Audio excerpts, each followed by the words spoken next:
I'm Mike Lindsley. This video brought to you by Gannon Pest Control, the Syracuse Chiefs, Stanley Law, and Dunkin' Donuts. All right, it was just released, obviously, per many local local media sources and national sources. Scott Shafer will be dismissed as the head football coach at Syracuse University after this week's game at home against Boston College. Look, nobody wants to see anyone lose any job whatsoever. People have families and all the rest of it. Obviously, Scott Shafer, I do realize, is a little bit different than you and I. He could be out of work for 5 or 6 years and still financially be okay.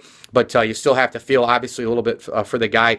He is a good dude. He is a down to earth guy, and he does love the team and love this community and love his family. I think he probably should have gotten one more year just because of the young players and make it absolutely official in finishing his contract to really see if he could turn this thing around to even a 7-5 season. I've had a caller for weeks, Chuck and Manlius, who has said over and over again that he thinks that Shafer should be given that exact deal for next year. Finish it out. If you don't go 7-5, at least you're gone. But at this point, I think what's happening is Mark Coyle, the athletic director, who comes from Boise State, he doesn't want to waste time. He doesn't have time to turn this program around. He comes from a football school. He's obviously very embarrassed by what's gone on with 8 straight losses. And remember, think about the way Syracuse has lost this year. You can throw Florida State, Clemson out of the way here because they are Florida State and Clemson.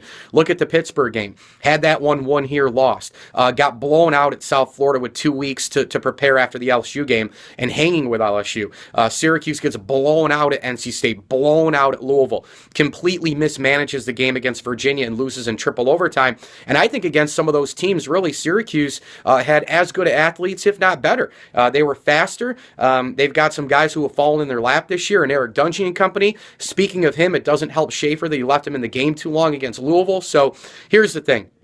I don't think this is a community-wide, let's get him out of here. I think some people do support Shafer, but the bottom line is this. We're not the athletic directors. Whether you like this move or not, Mark Coyle wants to build his own deal. General managers in football, baseball, basketball, hockey, they want their own head coach. They want their own platform. They want their own program. Mark Coyle wants his own program, and it does not include Scott Shafer. My name is Mike Lindsley, of course. Hear me 3 to 6 p.m. today in the Cell with ML on the Score 1260.com. This video brought to you by our friends at the Pen and Trophy Center, as well as Bowers and Company CPAs and the Syracuse Chiefs. Hit my websites, Mike L Sports and PinstripePassion.com, and I'm on Twitter at Mike L Sports, of course, and tweet all day about the Shafer situation. Have a great day.